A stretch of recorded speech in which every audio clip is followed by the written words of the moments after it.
Hey, everybody, welcome back to another episode of The Tactical Leader. Today, I have the pleasure of speaking with Chris Kneeland, and we're going to talk about the Cult Collective and everything he is building in that world. Before we begin, I want to remind you that this show is brought to you by Nightly Productions. If you are a podcaster or YouTuber, you want to create tactical content that delivers, head over to nightly.productions to find out how we can help you discover, embrace, and share your voice through podcasting and YouTube. Again, that's nightly.productions. Chris, welcome to the show, my friend. Yeah, thank you, Zach. I'm excited to be here. Man, I am really excited about this because you have a fascinating background. Obviously, I mentioned you're the co-founder and CEO of Cult Collective, but give the audience just a little bit more information about you. You're also the co-founder of Kimono Inc. and The Gathering, a Forbes top-rated business conference. You help brand leaders develop better ways to engage with customers, prospects, and staff by applying 8 common characteristics discovered while researching the most iconic cult-like brands on the planet. You really got this experience through marketing positions at John Deere, Home Depot. You were previously head of retail marketing at Wrap. You've also consulted with brands like Harley Davidson, Zappos, Best Buy, Canadian Tire, Keurig, GoDaddy, and so many more.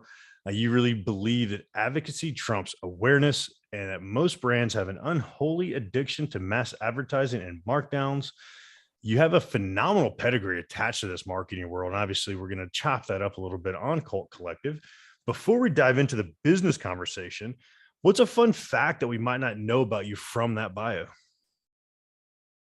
Well, I don't know if there's anything fun from that bio. I mean, there's something curious where this career has taken me on both coasts, the Midwest, and in 2 countries. So I just recently returned back to the U.S. after spending 11 years in Canada. So it's been fun to try to not only determine which of these principles are universally applicable, but also to see the local, regional sort of cult favorite diner, the cult favorite band. There's a lot of interesting nuances between living in the Rocky Mountains or living on the East Coast that helps us, I think, just even more believe that there are businesses that people really, really care about. And we're trying to decode and figure out how and why. What are they doing that gets people so lathered up? And it's really fascinating because you talk about, you told me before we started recording, you used to be in the Atlanta area.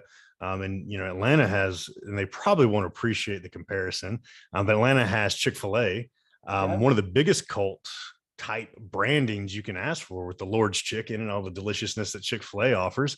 But then that's not, I'm assuming, I don't know, you tell me, is it across the country? Is it one of those, is it in Canada? Is it one of those that's just in the Southeast? Is that kind of one of those you looked at and saw like there is a following attached to something like Chick-fil-A? So short answer is hell yes.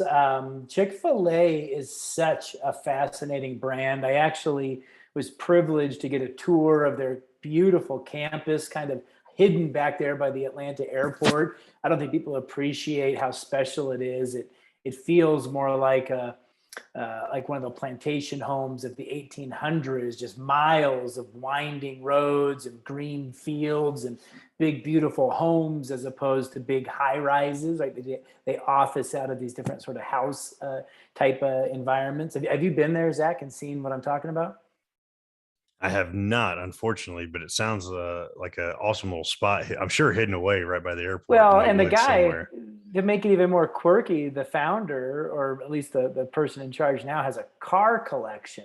So you'll see these old antique cars along the way, and then you'll see like the Batmobile, right? Like some weird thing that they bought at auction someplace. And it's obviously a very religious, very Christian brand. They have big sort of beautiful statues of like the 10 Commandments, and they pray before their meetings. It's just an example of, and they obviously make a great chicken sandwich. It's just an example of a business that can represent more than revenue, and it's very alienating. There's people that love it. There's people that hate it. And that's also one of the symptoms of a cult brand, is not trying to be all things to all people, but to know who you are, what you stand for, and see if that can attract a similarly valued or principled person to you. And I want to highlight that piece overall with cult ideas, the cult brand piece of it, where a big piece of it is really making impressions instead of buying impressions, which in the marketing world, everybody talks about vanity metrics and different aspects on social media. Can you kind of just break down what you're doing in this cult collective marketing world, and how you kind of break that apart about making an impression instead of buying them? Yeah, so it's really it falls into three buckets. So the first bucket is investigation or research. We are always on the lookout for businesses that are displaying the attributes or the symptoms of a cult brand. And there's five specific things that we look at, we can get into if you're interested. But so every year we're constantly renewing the pipeline of candidates, and some cult brands are falling off. Just because you've achieved cult brand status doesn't mean that you're perpetually a cult brand. You have to be relentlessly relevant and continue to do things that earn that sort of affinity and adoration. Because of that research, we've been able to sort of decode 8 specific behaviors and belief systems. It's as much about paradigms, Zach, as it is practices. There's a lot of reasons why businesses fail to achieve cult brand status is they just don't believe the same things that cult brand leaders do. You mentioned one example. Lots of people think that the best thing to do with their marketing and advertising dollars is to buy impressions. They chase mass awareness, they chase eyeballs, and that is not often the primary driver of what cult brands are trying to do, which, as I said, is to make impressions. And to have a lasting impact and to get somebody to talk about you behind your back. So we spend 1/3 of our time researching these cult brands, 1/3 of our time simply then teaching people what we found. That's why I go on podcasts, we write our books, we host events, we do daily social content.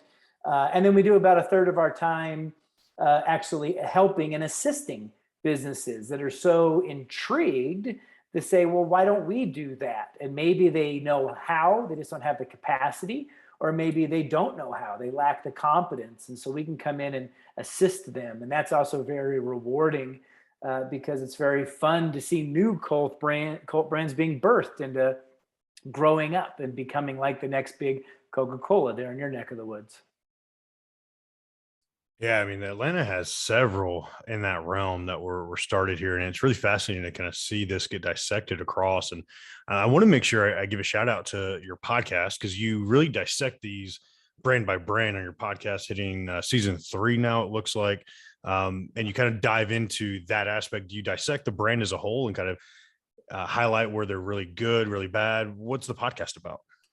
No, the beauty of the podcast is it's not about me, right? So I do a lot to try to evangelize our ideology, but I'm also not unbiased. Like, I want people to believe what I believe, and I want people to pay me to help them do what I think they can do. So the podcast is actually the leaders themselves. The cult brand leaders are telling their story and sharing examples of the bold or sometimes scary decisions that they've had to make in order to reap the benefits of cult-like status. So yeah, today we just came out with the Yeti podcast, which is, I think, one of the great cult brands of the past 10 years. And so you can hear straight from their head of marketing talking about what they believe and how they behave. And I think that's fascinating because, I mean, there's so many brands when you think about it: Apple versus Android, Nike, Starbucks. Even a few years ago, they're not as strong now, but a few years ago, you look at Caribou Coffee, right? Again, there's so many brands that have been iconic in that realm. You mentioned that there are characteristics attached to that. Can you give us a high level view of like what it takes to really become this cult brand and how you calculate that? I know you have a scorecard attached to it. Can you break that down for us? Yeah, so so it's 2 questions, right? So there's the what are the symptoms or attributes of a cult brand, and then what are the principles or activities that they adhere to maintain or achieve that cult brand status. So the attributes, the things that we're always looking for, first and foremost, probably head and shoulders above all the others, is a quantifiable metric of emotional attachment to a brand. I am really concerned that most businesses think that by having a high net promoter score, they are somehow relevant or adored. And it's just not true. There's no correlation between net promoter score, which I'm actually not a fan of that KPI at all, other than its simplicity of administration. But I think the same reason why we got into trouble and there's now $300 billion of paid media is not because it's effective, but it's because it's simple. It's easy. Media companies have done a great job over-indexing on efficiency, knowing that they're under-delivering on effectiveness. And I would put net promoter score in that same bucket. So it's a podcast for a different day, but we call it customer EQ or customer emotional intelligence. But there are several firms, ourselves included, that can best measure how bought into a brand is a customer. And they might use different language about, I'm not just aware of it, I'm not just likely to refer it, but it's a representation of my feelings, beliefs, and values. And I'm being my best self when I patronage that brand, when I wear that brand, when I'm associating with that community that the brand has fostered, et cetera. So, I mean, obviously, the extreme example would be like a Harley Davidson, right? A Harley Davidson fosters a community of riders.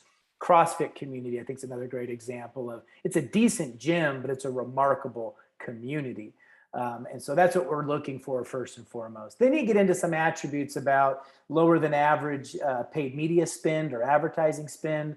Again, at the extreme example, you get a Tesla category leading, category disrupting automotive company with no measurable paid media spend at all. And you start to say, well, how did that happen? How does somebody dominate a category? But they're not alone in that. Spanx, which is a great Atlanta brand out of your neck of the woods, same thing, little to no paid media spend. And then you get, Costco or Keel's Pharmacy. I mean, there's actually more examples than people would imagine. I would have guessed, Zach, that you didn't get on to Snapchat, TikTok, or TikTok or Facebook because of a TV commercial, right? There's these brands that have become prevalent in people's lives are finding other ways to interact with us besides their investments in paid media. There's another correlation around premium price point. A lot of luxury branding correlates, a lot of challenger branding correlates, but cult brands have a higher percentage of sales at full price. Non-cult brands are in a perpetual state of discounting and bribery to try to beg people to come in. I like to say cult brands have marketing departments and non-cult brands have markdowning departments because they have not reaped any of the benefits of cult status. Therefore, they're just in a constant state of please buy us, and filling our inboxes and mailboxes with junk coupons. And then there's a really fascinating one that we did not expect to discover, which dealt with internal engagement and the level of productivity and passion. We like to say that mediocre brands have employees and cult brands have evangelists, that these are people who are advocating on behalf of the brand to come work here. And that was always kind of this, I don't want to say cute, but it was always kind of this interesting attribute that has become paramount through the Great Resignation. And in the past 2 years, there's a lot of clients or a lot of businesses that aren't achieving their success, not because the marketplace doesn't want it, but because they can't staff fast enough. They can't open the dining room. They can't keep the bank branch open as long. They can't, have the sales force or the call center staffed appropriately. So when the inability to have enough employees becomes a hindrance to your growth, I would hope that people would be humbled enough to say, well, what are the cult brands doing? Where you take somebody like Zappos, statistically speaking, it's harder to get into Harvard University than it is to get a job or it's harder to get into Zappos than it is to get into Harvard University, because they've done such a remarkable job investing in culture that tens of thousands of people are sending unsolicited resumes. It's one of the things we like to look at when we're looking at a cult brand is how much are you spending on recruiter fees? How much are you spending on job fairs versus how much are you just culling through this bombardment of resumes that you're getting because people are begging to work there. So I riffed there for a while. I'll take a breath and let you digest that. Well, you had so many great points attached to it. And There's several questions I had off of that, or several points I really highlighted. And you mentioned paid media and paid marketing, that aspect of things compared to organic. And a lot of people, and then you brought up Spanx and Sarah Blakely. I know her and Jesse Itzler. They're like co-owners of the Atlanta Hawks. They built a massive empire. Jesse Itzler's more um, rep, arguably more successful than Sarah Blakely. Just Sarah's well known, right? But you look at where they built really interesting aspects of things. And Sarah, looking at how she built Spanx, the origin story behind Spanx is that she kept getting turned down by all these department stores. Then what she ended up doing is she had 20 girlfriends going to these same department stores, ask for this item, and then, oh, we don't sell it, we don't sell it, we don't sell it. And then the next week she went back and sold it to the department stores. She created supply and demand attached to the launching of Spanx, which essentially is marketing. But a lot of people think marketing these days is like digital, social media, paid marketing, like you're talking about. Is it, from what it sounds like, you're talking about these cult brands go beyond the social media platform, go beyond the digital, go beyond the aspect of like networking in person, going and shaking a hand. Can you kind of surmise that in your idea of what makes a cult brand? Like, is it going that far beyond, or is marketing really stretching beyond just that aspect of things? What we like to say is that we're trying to reclaim the noble discipline of marketing done well. In the proliferation of complexity of channels, most marketing departments became more expert at channels. You look at an org chart at some of the largest companies, and they will have an email marketing team, a social media marketing team, a PR team, maybe a mass media team, an e-commerce team. It's like these channels are means to an end. What you should have are customer segment managers. You should have marketers who are the voice of the customer. We just did a thing the other day with the CMO of, or the head of North American marketing for Converse, right? And he says, my job is not to understand all of these channels and maximize the ROI by campaign. My job is to be the voice of the customer. So he had a great word for it, some sort of, let me see if I can see my notes here real quick. An obsessed observer. He called himself the company's obsessed observer of youth culture and understanding what is happening with Gen Z and what are the things that they're talking about, worried about. And if Converse wants to connect in some way, sure, at some point, some channel expert's going to have to say, here's how you'll manifest on TikTok, or here's how you're going to activate at a skate park. But those are tactics.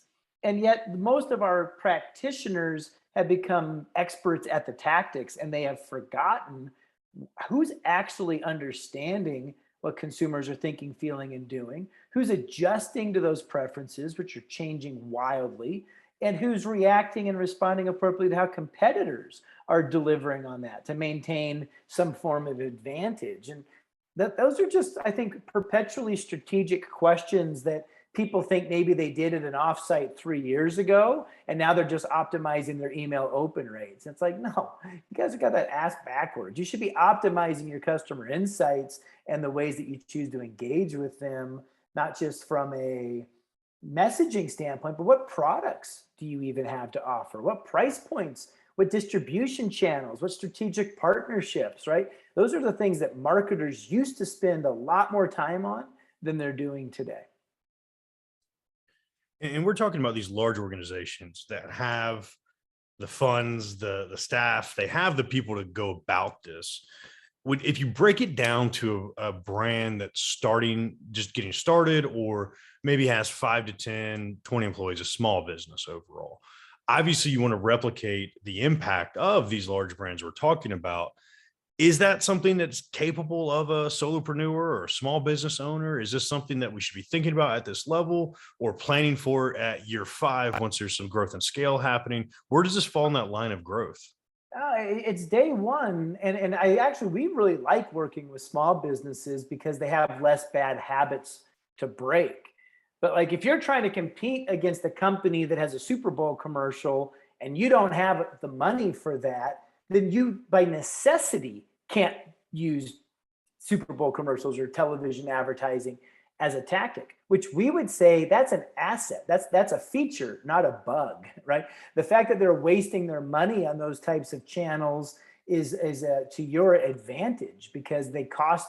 I mean, they're basically twice as expensive and delivering half the value nowadays when you start looking at CPMs and viewership rates. And so it's like, you should be grateful that your competitive set is distracted trying to keep up in all of these different places. And you can pick, it's guerrilla warfare. You can find the one or two places that you could be hyper relevant. Maybe it's on TikTok. Maybe it's going door to door. Maybe it's doing something post-purchase. I remember one of my favorite other cult brands of the past decade is Traeger Grills. And Traeger Grills was a small little, are you familiar with Traeger, Zach?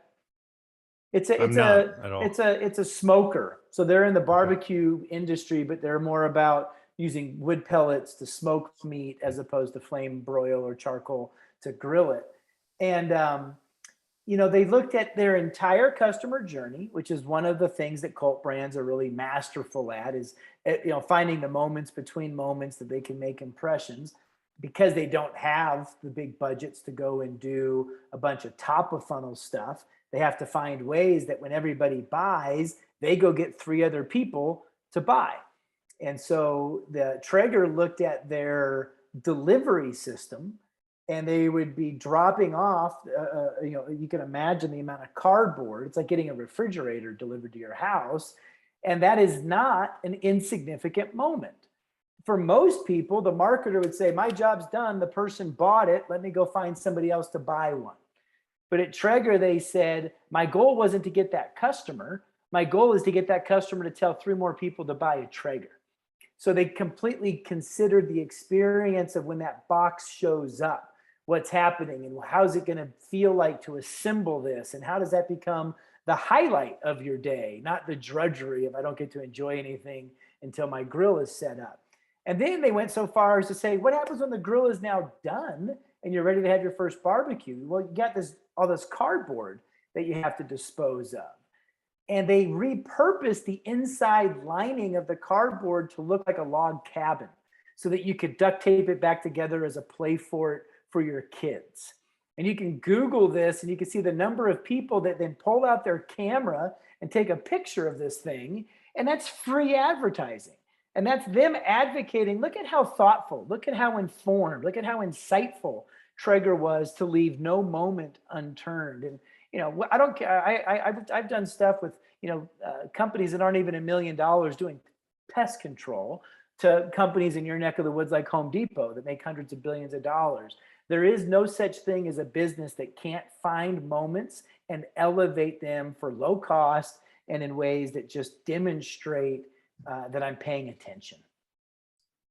And I love how you frame that. Traeger Grill, that's phenomenal marketing, right? You talk about guerrilla tactics, guerrilla marketing from the military background, and instantly made sense to me. It's like you're in the trenches, right? You're doing this tough, really face-to-face marketing type of aspect of things. And what's fascinating about the example you gave with Traeger Grills, it kind of outlines something beyond the grill. And I was just having a conversation with a client of mine that's in insurance, State Farm insurance, right? And he kept talking about creating his own group, right? His own brokerage for insurance, but didn't want to break away from State Farm because it's the big brand name. I have to have State Farm in this, and this. Then you worry about regulations and marketing, and you have to fit in this box. But what it sounds like what Traeger nailed is like going beyond the grill, right? When I was telling him, go beyond State Farm, go beyond this brand that you're kind of stuck in that is empowering you to sell what you're selling. But what more can you offer as a value add that creates marketing experience? Is that really where marketing kind of it takes that next step, where it creates this cult iconic brand of like, oh man, this did so much more than any other State Farm agent or any other grill could have done? Yeah, a lot of it comes down to, so one of the cult brand principles deals with your purpose. And Simon Sinek 8 or 9 years ago made a lot of money talking to us about our why. And I think a lot of people saw the TED Talk and maybe paid to have him speak, but they haven't really digested the significance of what he's talking about. And all he really did was find the same pattern that we had found going back well over 100 years, which is it's one thing to have a purpose. The harder leap of faith is to spend more calories talking about what you stand for than what you sell. Because a lot of people can have a corporate retreat or can have an annual report or can have a lobby of their building where their noble purpose is communicated, but then they get right back to the business of doing what they do. And cult brands don't do that. Airbnb doesn't do that. Airbnb spends as much energy talking about imagining a world where people can belong anywhere. The example that I was thinking of, Zach, when you were talking was Lego, right? Like Lego's purpose is not to sell more plastic toy blocks.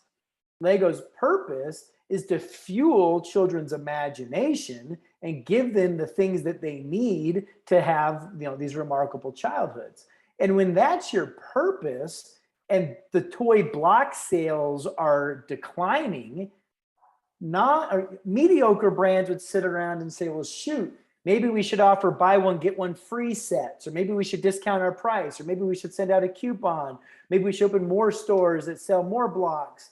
And they're thinking in the block mindset. But Lego was thinking in the imagination. Lego was more like Disney in that regard, one of the great cult brands of all time. And that's when they come out with the Lego movie, right? Think about the courage it took in a market of declining sales to say, hey, give me $100 million to go make a movie. Because Lego's not in the movie business. They're in the imagination business, and they realize that's another way to connect with consumers. And luckily for them, not only did that movie make $500 million, so just that marketing asset alone became revenue generating, but it reminded me, the dad, while watching this movie with my son, how much I love Lego, to where I've now got a Lego Star Wars thing in my office, right? And so that's an example, I think, of it was terrifying at the time to make that choice, which is why most businesses aren't cult brand. They don't do the scary thing. They always are looking for the easy way out.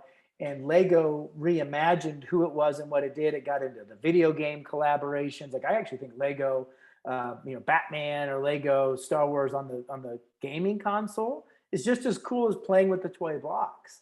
And that's them. So it does sometimes, like your friend selling the insurance, like, does he really want to be in the insurance business? Right. Or does he want to be in helping people live their best lives business? In which case, there's a lot of ways that he can bring that to pass that's outside of State Farm's portfolio of products. And that's Lego's a great example. I have my goddaughter's about to turn 6, and I use her as an excuse to go watch a Lego movie, right? Hey, let's go watch the movie. It's just for you, I promise. But I grew up playing with Legos, and you're right, it fell off, and that's such a great way. And Lego Batman, Lego Star Wars, way better than the actual games, in my opinion, which is fascinating to think that they shifted like that. If there was one company, and maybe this is too big of a question and put you on the spot for it, but if there's one company that we could look at, point to, and say, this is the way it should be done from the get-go, can you identify one that's like, yeah, this is the one you want to mirror? It's tough because a lot of ones that I do have my list of favorite cult brands. And we mentioned a couple of them already, like Disney and Lego, you could add the NFL to that list. You could add Star Wars to that list.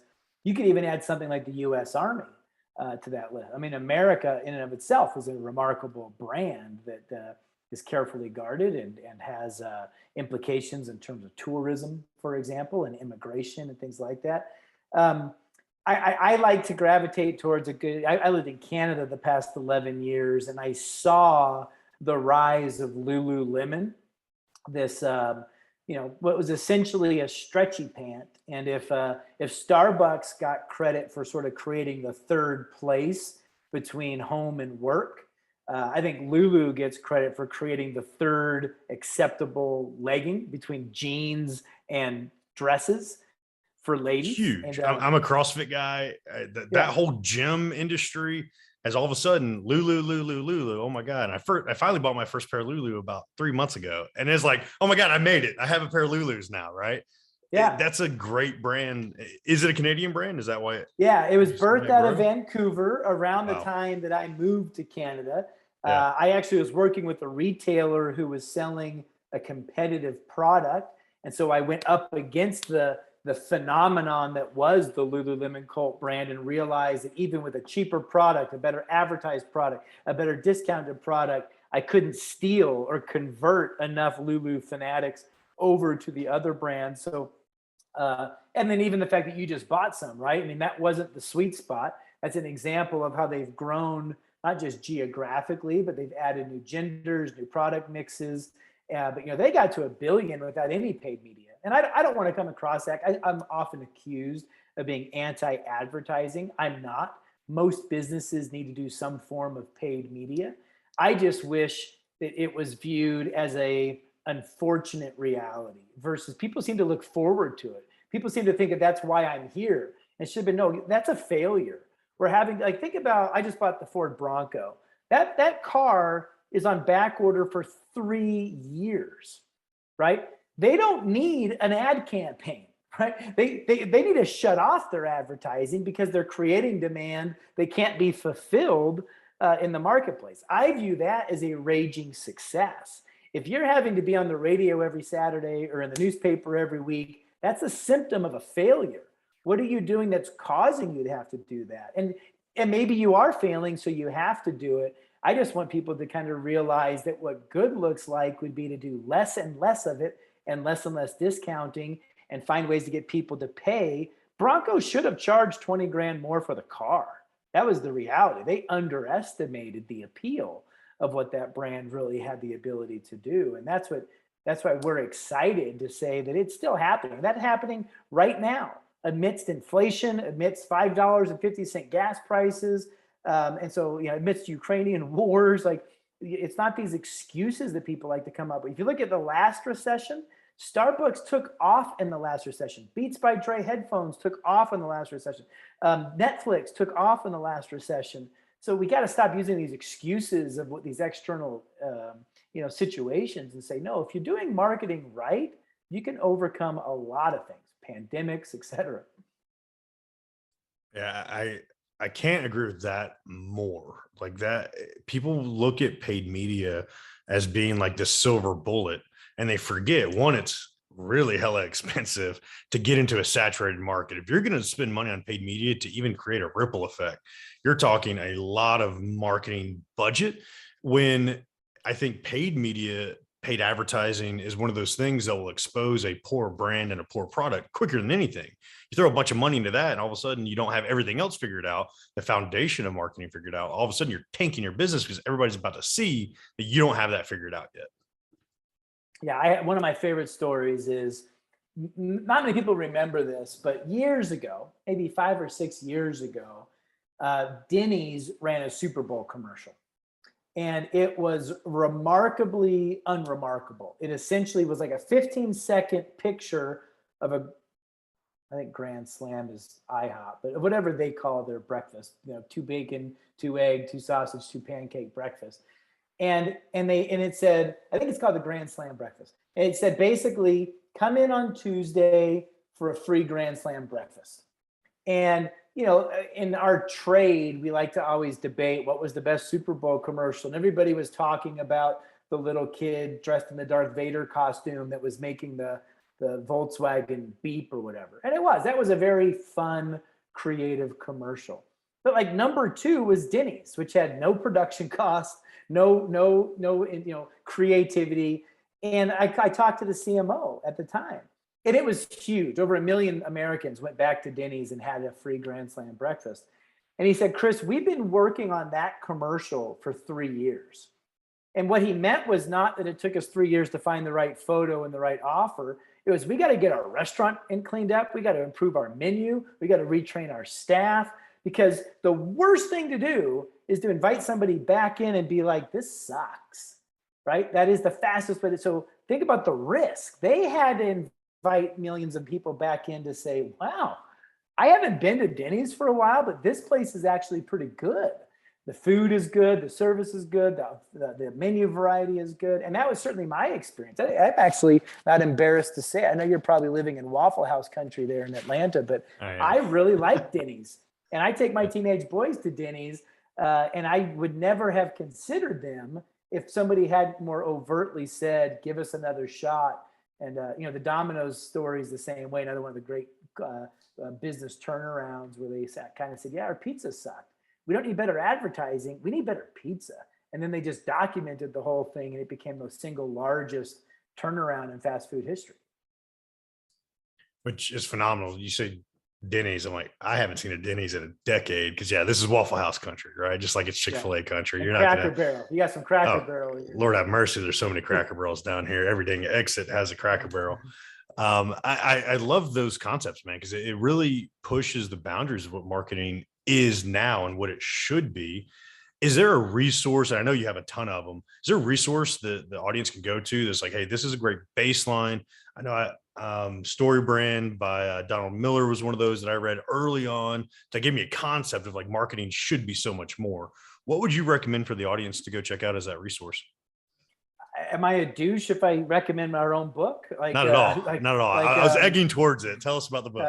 Yeah. Well, so I mean, we didn't find a lot of great resources, and so we decided just to document and codify the research that we had done. So we wrote a book called Fix, a new a new prescription to cure disengaged customers, prospects, and staff.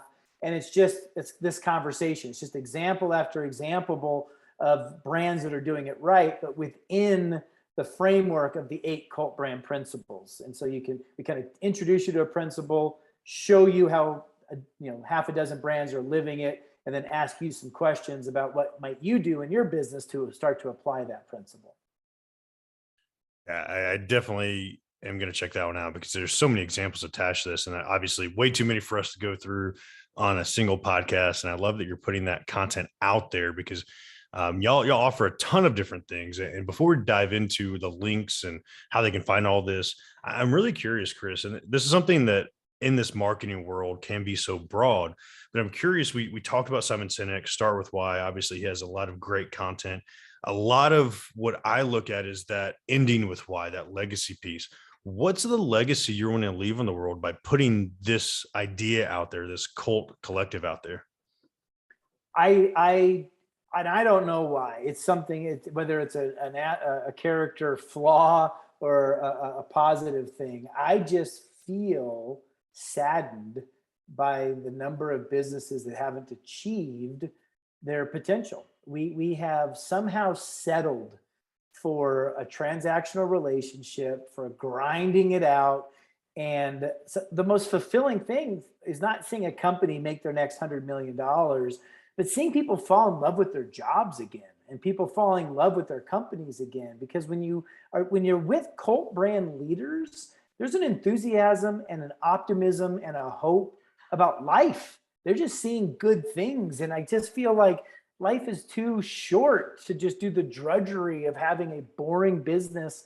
And we're also particularly, I've had a chance to do some global travel, and I think we forget maybe one of the bad parts about being in a first world country is the over commoditization of goods and services. Like when you go to a third world country and you go to a store, they have flour and they have sugar, right? It's commodities. But when you go to our supermarkets, it's 18 ranch dressings on the aisle. I was like, what happened that made somebody think we needed an 8th, much less an 18th option, right? And it's kind of gross consumerism, and I think it's marketing gone awry.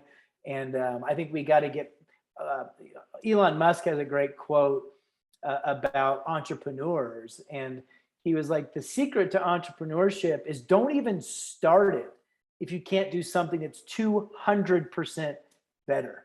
And we have way too many entrepreneurs that are doing things that are like 20% better. And the world doesn't really respond to 20% better that much. Like the Tesla was not 20% better than the Neon Leaf, right? Or the existing hybrids of the day. And so it really starts with, does the world even need this? Do we need another blah? And if the answer is yes, then honor that with enough marketing mastery to do it the right way, as opposed to introduce it the same way everybody else is just, hawking their mediocre goods and services. I love that piece of it. Do it 200% better. And that's a tough conversation. I just had Gino Wickman on the show a week or two ago, and he has a new book, Elite. And it talks about if you don't have this piece of being an entrepreneur, and it's talking about taking the entrepreneurial leap. And if you don't have this piece of it, don't do it. If you're only going to be 20% better, don't do it, because at the end of the day, you're fighting some massive brands out there that get met with frustration if you're not doing it right. And I love that. I want to give the audience the opportunity to figure out how to do it right. What's the links to the book, the podcast, everything you're doing, the best way to contact you, where can they find the book? Go ahead and give us everything to continue looking at the Cult Collective as a whole. So probably I direct your listeners to three places. The hub for all of this thinking is at cultideas.com. Daily social content, case studies. You can find the book there. You can get us to come and speak or come and teach, do workshops, or do classes, all this kind of stuff. I'd also direct their attention to cultgathering.com. Once a year, the world's best brands come and tell their stories. The podcast you mentioned is simply an audio recording. It's a kind of our version of TED Talks, but rather than all the fun things that they talk about at TED, we're just talking about how to better engage customers, prospects, and staff. And that event just happened. It happens in April, but the content is available to be viewed virtually and digitally. And then me personally, I kind of limit my professional outreach to LinkedIn, and you can follow me at Chris Kneeland on LinkedIn. I love it, Chris. I appreciate all that. I appreciate you bringing wisdom and value to the show. I definitely encourage everybody to go check it out. Check out the book, check out the podcast, everything marketing, and definitely come back this Friday for Tactical Friday. We're going to break this down a little bit more for a couple action steps from Chris and everything with Cult Collective. Chris, thanks for your time, my friend. Yeah, my pleasure. Thank you.